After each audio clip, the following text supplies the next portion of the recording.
Hey Padres, Kevin here, also known as Weatherman. Hey Padres, it's Phoenix. So we wanted to get together and talk about Obi Wan Kenobi. This is a series that was rumored for a long time, I think wanted for a long time. There was a novel written about this period of time in Legends, and people were pretty bummed that that part of the story was kind of delegitimized and wanted to know, okay, well, if that's not it, what happened? What happened there? Because that's a pretty big part of Star Wars history, if you ask me.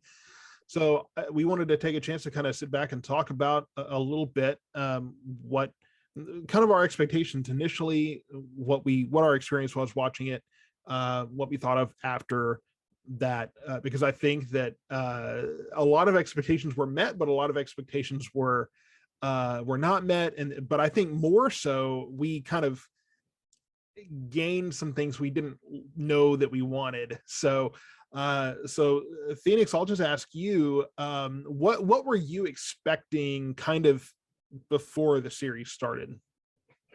So, one of the things that I've complained about when it comes to Star Wars in general is, with the exception of Star Wars Rebels, the period of the Imperial Time hasn't been very largely, um, you know, expanded on. They haven't really dug into it, at least not in the official canon.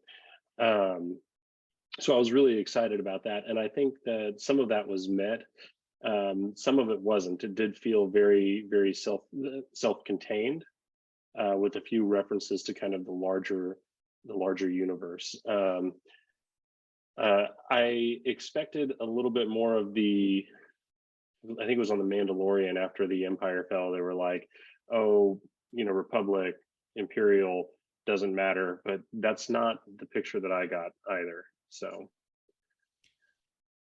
Yeah, that's a good point. I mean, this period of time, the galaxy is still kind of reeling over this whole thing. They're still kind of dealing with the shock and awe and the frankly the whiplash of going from the Clone Wars, which was consuming the galaxy all the way from the core to the outer rim.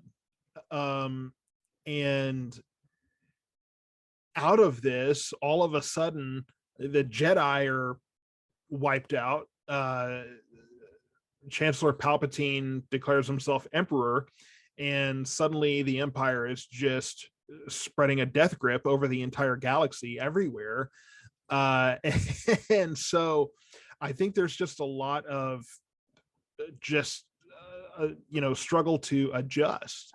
And when I heard that this series was going on, I really expected more. For one, I expected to be on Tatooine like 90% of the time. um yeah, I expected to see a lot more, well, a lot less adventure. I expected to see Obi-Wan in the cantina, getting used to being around all these beings and this different lifestyle.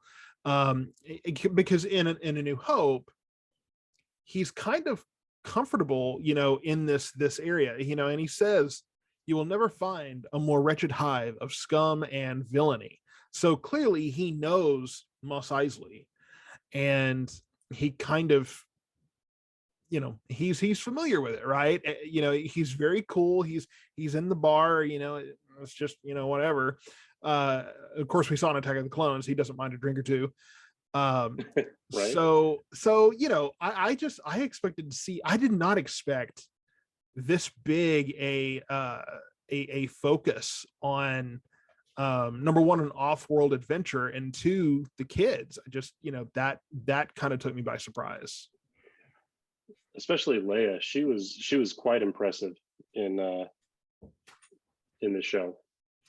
Um, the Another interesting thing that I noticed, is every episode is kind of on a different planet. Um, that I thought was kind of interesting, because, like you said, we were expecting it to be mostly on Tatooine, um, which raised the question of how is Vader gonna show up and be a problem on Tatooine Man. and not find out about this kid. this kid named Skywalker running around Mos Eisley. Right. I it was really neat. On top of that, I'm a fan of the Fallen Order, Jedi Fallen Order video game. I love it. Cal Kestis is one of the best characters in the last decade. So some of the stuff that really tied into Fallen Order was really cool, like the Inquisitor's base. Yeah, So, yeah, that was great. And the other thing I really like is that kind of the play on the team of rivals. Of course, that being a Nazi Germany reference. You know, the commanders under Hitler were all competing with each other. Now, what's interesting is they do kind of paint Riva as a loose cannon, where the others are trying to get her kind of under their control, but you can still feel kind of a tension between all of them and wanting to. I think Riva and the other Inquisitor kind of have words about who's second in command or that kind of thing, you know. So this team of rivals, this competition that you know they want to exploit, and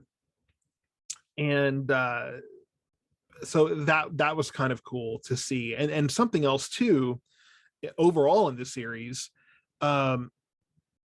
was just the fact that you see Obi-Wan go from just, and yeah, you text me about it that day when you were watching the first episode. You said, this is depressing. I mean, you know, we open on him in a basically a meat packing plant out in the middle of the desert, and you know, he's getting jacked over by his boss, and you know, it's this whole thing where he's just helpless. And so yeah, and then of course the biggest surprise was that we saw, not only did we see Leia, but she was almost the central character, you know, if not him. She was next in line, and the number one, the actress that played her was phenomenal. Definitely one of my top 10 favorites now. And then the way they portrayed her, I don't know how many times in that first couple episodes when we saw her personality, I just said, yep, that's Leia. That's her. That's definitely Leia. And so, you know, to see her be that way, you know, to have that personality, that very snarky, and that independence was really great. So I want to, you know, what did you, I'll ask this, I guess this way, what expectations were met, and then what expectations were not for you? Okay, so we kind of talked about this. As far as expectations were met, I expected a big blowout lightsaber battle at the end, and I got that. It was amazing. I also saw some new uses of the Force, or I should say, more accurately, bigger expressions of the use of the Force than we've seen before, which was amazing. I expected there to be some fan service moments, and I guess that would be my complaint. We've talked about this. Those fan service moments really felt like they were just kind of shoehorned in some ways. The whole conversation where he says, "Oh, you didn't kill Anakin, I did." I'm like, okay, I see what you're trying to do, but it felt out of place in context. It didn't feel like something to me that Vader would have said, because he's menacing. That's just mocking, if anything. Yeah, and something that you and I've talked about off camera too is that, you know, we would love a Vader series. And I think what might be happening there, and I see probably what they're doing, but in my head canon, what's happening there is that he's talking to himself almost more than Obi-Wan, because we see at the very end he's kind of doing what Kylo Ren does in the sequel trilogy, which is he's telling Darth Sidious, he means nothing to me, or Anakin means nothing to me, whatever the last line was. So he's telling another person, but it's almost a mantra, right? He's pushing himself to say, no, no, Anakin's dead. There's nothing there. So I think it makes sense in that way. And then obviously, like we talked about before, it allows Palpatine, or it allows Obi-Wan to take on the point of view that he discusses in Empire Strikes Back, that Anakin betrayed and murdered Luke's father. So it is a little bit of a stretch there. It does feel a little forced, no pun intended, but it there's a reason it's there. I think they may have had trouble finding where to put it, so that might have been that. That might have been, I guess, part of that. And then and I know we want to, there's other topics we want to hit, so I just want to say quickly that I don't know if I was thinking about this as I was asking the question. I don't know if I had expectations or not. I think one expectation I did have was seeing a transition on Tatooine, because he starts out, he's in a cave basically, and he's in this secluded, very humble place. And then when we see him in A New Hope, he's got a nice little kind of setup, a nice little home. Okay, well, how does he get there? What leads to that transition? So I expected to see that, and we kind of didn't. I expected more Qui-Gon. As we got through the series, I could tell it was going to be its very end, but early on, I expected a little more of that there. So, and on that, I do want to say, you talked about the fan service. Yeah, they crammed basically all of the tie-in, all of the real fan service into the last like 10 minutes. And I understand why they did that, because they wanted to bridge to A New Hope and bridge to the original trilogy. Could they have done some of that earlier? Probably. But at the same time, I will say, for what they did it well. For cramming all of this stuff in the very end, they did it well. Did I cry? Yes, I did. It all started with Leia's theme. As a huge fan of Carrie Fisher, that's what hit me. Anytime I hear that song played in Star Wars, it's gonna rip me apart. That's just how it is. But and then they go into I'm trying to think of the order. So he departs from Leia, they play Leia's theme, and then right after that,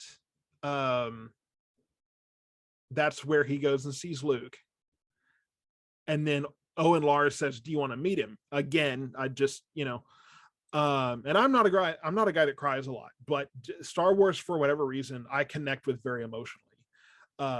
And so, and that's a whole other podcast. We can get into that if we want to, but that's a whole other thing.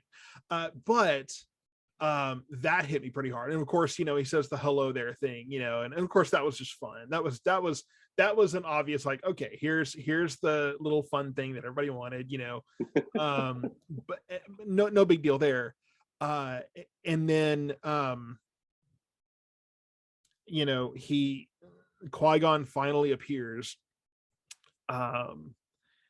and is very much Qui-Gon, very much himself. And the fact that he says, I've always been there, and it's about time, and that kind of thing. And then you're walking off into the distance, and at that point I'm like, okay, there's no way that there's not a season 2 planned with that very ending. There's no way. And I love how Kathleen Kennedy goes, well, if there's demand, and I'm thinking, you knew there was going to be demand. You constructed that finale to create demand. So Well, and even Ewan has said that he's totally up for it, and I'm Ewan and Hayden yeah, both did it. Yeah. yeah. Well, and there's the rumors going around that Hayden's going to be in Ahsoka, and now they're talking about a Darth Vader series. So that's all very interesting, and we'll see where that goes. That fan service did, you know, do a great job of kind of tying things together, like I said, all at one time. I really enjoyed the um, the way that Ewan played off his ties to Leia's parents. You could see a lot of emotion there, and it also kind of I think added to kind of a father-daughter feel for those two characters. So I thought that was really cool, and possibly really the heart of the show. It was, and the a big weight there was the fact that we all knew how heavy that was for Obi-Wan, and Leia had no idea. Not until a certain point, of course, but did she really start to pick up on that? But for the longest time, yeah, it was one of those things that we all know how heavy that was, um, for Obi-Wan to go through. And so it was one of those things that you could see on his face. It's like, I can't even say anything, but yet this huge dynamic between the two of them, and it really lends credence to in A New Hope, where when Luke says, "I'm Luke Skywalker, I'm here to rescue you, I'm here with Ben Kenobi." Ben Kenobi, where is he? Like, nothing he said before that was significant, and then he says Ben Kenobi, and bam, she jumps and is like, okay, clearly I need to, now I will say that it's interesting how Luke was so much more upset about that than Leia was in A New Hope. Now granted, Leia is a lot more emotionally mature than Luke is, but that's one of the things that, to that point, it kind of makes me think it's interesting that she was much less on its face, much less impacted by it than Luke was. It's like she had this whole adventure and Luke met him for like 5 minutes. So again, there's a lot to explore there. Obviously, this series, I think people expected a lot more of Luke. I kind of like that it was like watching from a distance, because it did allow for there to be the tension between Owen and Obi-Wan, but a little more Luke wouldn't have hurt anybody, Right. So speaking of the twins and Vader, one of the questions that I've had for a while is, do you think that Darth Vader is a bad father? Do you think Obi-Wan's a good father, or would be a good father? Mm. So, wow. Okay. The first question, man, I don't know. On whether Vader's a good father, I don't know. And I feel like there's a lot that I could go into as far as, like, I mean, okay. So one of the things that comes to mind is, of course, that he was physically abusive to Padme when he thought that she brought Obi-Wan to kill him and that kind of thing. And he did that knowing that she was pregnant, right? So Yeah. now, didn't know she was pregnant with twins, but knew she was pregnant. Obviously, in that moment, Vader at that point, he is Darth Vader at that point, was not aware of, well, he was not Anakin, right? So he was pure emotion, acting out of pure emotion, acting out of pure anger. And there are a lot of real life relationships with abusive fathers, where that's a question that is asked, is, are they a good father? It's like, well, they have these moments where they're drunk or they're overly emotional and they're abusive in these things, but all in all, we have good memories and that kind of thing. Of course, Vader at this point probably he didn't know that he had children out there until the very end. Now, so we have literally Return of the Jedi and part of Empire Strikes Back to go with there. So if we examine that, Empire Strikes Back, he wants Luke to join him. And I do think that I do, we can rule the galaxy as father and son. I do think that there was a little bit of a paternal desire to do so as father and son. And of course, the deleted scene, and we could argue whether that's canon or not, where they communicate telepathically when Luke is recuperating. I don't know if you've seen that. There's a deleted scene where Vader and Luke where Vader is speaking to Luke telepathically. He says Luke, and Vader and Luke looks up and says father, and he says join me. And he's reaching out and he's actually trying to connect. So and then the dialogue in Return of the Jedi has always interested me. He says Luke says there's good in you, let go of your hate, something to that effect. And Vader says it's too late for me, son. That has always kind of perplexed me, because it does feel like a loving paternal conversation of it's too late, and he almost, the tone in his voice is almost sympathetic or sorry or apologetic or remorseful. Yes.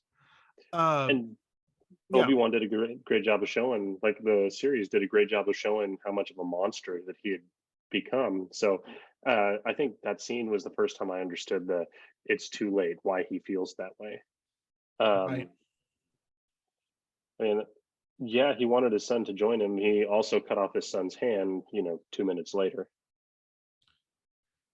Well, yeah, and that's the thing is, the amount of conflict in Vader that has not been explored yet. At least it has in some of the comics, and I'm behind on comics, as you have many times verbally reminded me of. But there was the Darth Vader novel that's of course Legends now. But I think that there's so much conflict in Vader's mind and in his heart that hasn't been hit yet, especially in the sequel or in the original trilogy. I mean, you could make movies and movies, I think, about just that, because Anakin / Vader is such a complex character, especially after the fall. And in those final moments, of course, when Vader decides, yeah, you're not going to kill my kid, you can see the back and forth on the Death Star when he says, you've got a sister. And he says, if she will not return, perhaps she will. If you will not return, perhaps she will. And I think he is trying to draw him out at that point, and I think he is leaning more into the dark side at that point, and he's right in front of his master. So I think his master has gotten him kind of pulled back the other way. But again, through Return of the Jedi, you can see the wobble one way or the other. You can see the one way or the other to it. And then I think you ask if Obi-Wan's a good father, father figure. I think that he is. I think that he's trying to be the father that Anakin wasn't. I think that he kind of naturally settles into like a godfather kind of position, right? I mean, Jedi Master, right? And he's, I think that the whole time he's thinking about Padme, the whole time he's thinking about Anakin. Obviously he's struggling with his cynicism at that point, quite a bit. That's an understatement. And of course Leia kind of brings him back from that, but I think he was a good father figure because he put her above himself several times. And then, he one of my favorite scenes in the whole thing was he's buying the clothes and she picks up the gloves. I like these. He's like, no, we can't get those. And she puts them on and okay, and the gloves, Yeah, just, and that's how it goes. right, exactly. So I think he was a good father figure. I think that and of course another big theme that we could do a whole episode on is kind of the evolution of the Jedi way over time, and how Mm. and the fact that the Jedi way, I think we saw Obi-Wan start to abandon some things the same way that we later see Luke abandon some things, um as a And matter of Ahsoka's the one that led that charge. right. Well, yeah, you got to realize that there were several people that went, oops. She actually had a point. And of course, during this whole thing, Yoda's we also, if we're going to get an Obi Wan Kenobi series, we need a Yoda series. Come on, let's be real. We need to know what Yoda was up to on Dagobah. Okay, Right? we need. I want, because really, Losing his mind, right? well, but here's the thing. I've always said that the prequels make The Empire Strikes Back so much more funny because we know that he's not crazy, right? He's putting on this face, this persona, but it's just when you know who Yoda is and you know how serious he is, it's really funny, just so funny when he's sitting there hitting R2D2 with a stick. I mean, it's just, there's no Hilarious. universe in which that's not hilarious at that It's true. point, when you have all that background. So, you know, uh Absolutely true. just yeah, there needs to be a Yoda series of some sort. We need to go back to Dagobah. I think that's just me. I wouldn't mind seeing a High Republic young Yoda series. Well, younger. Different species age differently, you know. So, do you think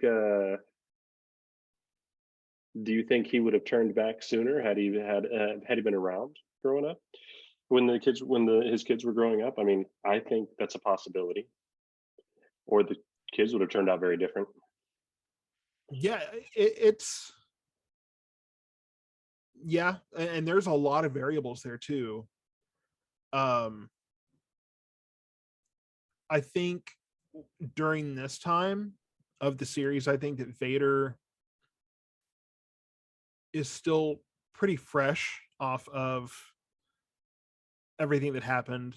I Hmm. think he's still young in his Sith journey and is still pure emotion and anger and evil. Um, he yeah, I think that he's still a little baby Sith, and of course, little baby Siths are sometimes the most emotional, right, and the most zealous about their mission and that kind of thing. But by the time we get to the original trilogy, he's it's not as fresh. He's kind of settled into his position in the Empire, whatever it is, and he has come to the point where things are a little more routine. So he's got a little more space in his head for things to creep in. And I think when the kids do arrive in his life in the original trilogy, um, even though he's a Sith, I think he has matured more at that point. Um, I think at that point, let's face it, what fuels, if you, well, for the most part, this is legends, I guess, but what fuels a Sith is suffering and anger and torment. And I mean, well, that was actually addressed in Lords of the Sith, so that's canon too, in the novel. But he doesn't have as much of that because when the Empire starts to reach its peak, right around the time of Rogue One, A New Hope, those kind of things. Um, I think that there's not as much Sith religion stuff to do. It's the Empire at this point. He's governing pretty much at this point, right? And he's a little less Sith and a little more just his boss's lackey, trying to keep Imperial officers in line and all these kind of things, trying to get that dang Death Star built on time. Good grief. So I don't know if he would have been. I think as time went on, I think Return of the Jedi was probably a decent time for him to be more turnable or redeemable or however you want to put it. Because I think at the Obi-Wan point, he was still very much caught in his initial anger, that fuel that pushed him forward through Order 66 and taking out Padme and the fight with Obi-Wan and all these things. Yeah. I also, so I would argue that from the opposite side, if newly ensuited Darth Vader had discovered that while Padme died, the twins were still there, he might have been more open to the light side. He would still have that hope. The purpose of Padme's death and kind of a thing that the Emperor had wanted was to drive him the rest of the way to the dark side, right? Right. To eliminate his sense of hope. Yeah. Well, and eliminate a distraction essentially, because he was doing it all for her. Mm-hmm. And as long as he has her, he's not wholly and completely loyal to the Emperor. And with that line of thinking, I think that if he would have discovered the twins, I think it's possible that his priority could have turned into, I've got to get these two on my side, because yeah, he's going to be aware that they're going to be powerful, right? And I think he's going to think, I think he would realize at that point, I'm not redeemable. I think he would have still had that view of it's too late for me. So I think he would have thought, if I want to be with my kids, they have to turn to the dark side, right? They have to be on the same path that I'm on. And he probably would have also thought, these are two very powerful offspring I have. I can take this Emperor out, because the natural succession of a Sith is to take out his master and to rule himself and to take on apprentices. And we know, at least in legends, and you could argue with the Inquisitors that Vader had additional trainees or whatever the case may be, but the rule of two probably would have been broken at that point, because he probably would have taken on both apprentices. Now, was he sadistic enough that he would have pit one against the other to see which one would be the most powerful? I don't know. But hey, two very powerful force wielding kids is better than just one, right? You have two kids that are incredibly strong. So I don't know. I don't, but I'm not sure that it would have pushed him to be more redeemable. I think it would have pushed him to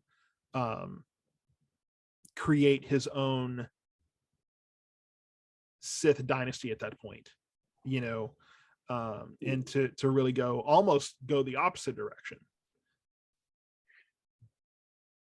I think that's one that really could have gone either way. I like your point about Return of the Jedi might have been the best time for it to have happened, because we talked about earlier the conflict within him, right? What would have been his, what I think that conflict would have torn him on which way to go as far as protecting his children, raising his children. The thing is, in addition to all of that, when you look back at so this past week I started rewatching, uh, everything in chronological order. So I watched Attack of the Clones today, um, and I had forgotten about the conversation that they had in that field when they talked about. He says, what I think politics should be is everybody sitting, all the leaders sit in a room together and talk about what's best for the people and do it. Do it. Yeah. And she says, well, that's what we try to do now, but people don't always disagree. And he says, well, they should be made to agree. Mm-hmm. That was a very Darth Vader statement Right. before he was Darth Vader. It's like, this should work, but it doesn't. But make it work. By force. You No missed. pun intended. You ran right up to the point and dipped, my guy. Totally missed it. I'm gonna democracy the heck out of you. Right. Boy, that could start a foreign policy discussion. Anyway, so yeah, and of course the Emperor, though, you have to keep him in mind that he has a strong hold on Vader, and I think that over another kind of layer to Return of the Jedi possibly being the best time for this is that, I mean, the Emperor at that point, I think Vader was stronger. I think that Vader was more confident. If you read Lords of the Sith, the novel, there is some antipathy there. I mean, there's kind of that rivalry where Vader's like, I'm really sick of this guy. I'm really sick of this guy whipping me. I would just as soon take him out, but he's not there yet. And he's still very loyal to his master. He's fearful of him. He's afraid of Palpatine because he knows that Sidious is the only reason that he is alive in the position he's in. And, kind of the whole thing where, I brought you in this world, I'll take you out. What is Sidious's weapon of choice? His Force lightning. What does that do to Vader's suit? It gives it a blue screen of death, and he's done. And that fear, that concern that Vader has is actually very, very, it's very, very justified. If you read the comic books, it kind of talks about this time. It's the Vader comics time right after, I think it was after Empire, but it might have been after New Hope, where it was after New Hope, because he found out that it was Luke Skywalker, and he thought that Padme was still alive and that he'd been lied to. So he went searching for her, and it was a whole storyline. As punishment for that, the Emperor damaged his suit severely, damaged his prosthetic limbs, took his lightsaber, threw him on a world, and said, survive. Don't use the Force. So, which lends some credence to Vader being left by Obi-Wan and then living. In the series, of course, he's left with a broken chest box, and I'm like I told you before, when in our kind of our text chain, I think that Obi-Wan expected Vader to die. But we got to wrap this up. We'll be back with more discussion on this. I think, I'm going to try to catch up on some comics and maybe bring that dynamic in. But thank you all for watching. We're going to have more of these hopefully very, very soon. But for now, thank you guys for watching, and we will catch you guys next time. Thanks for visiting. Take care.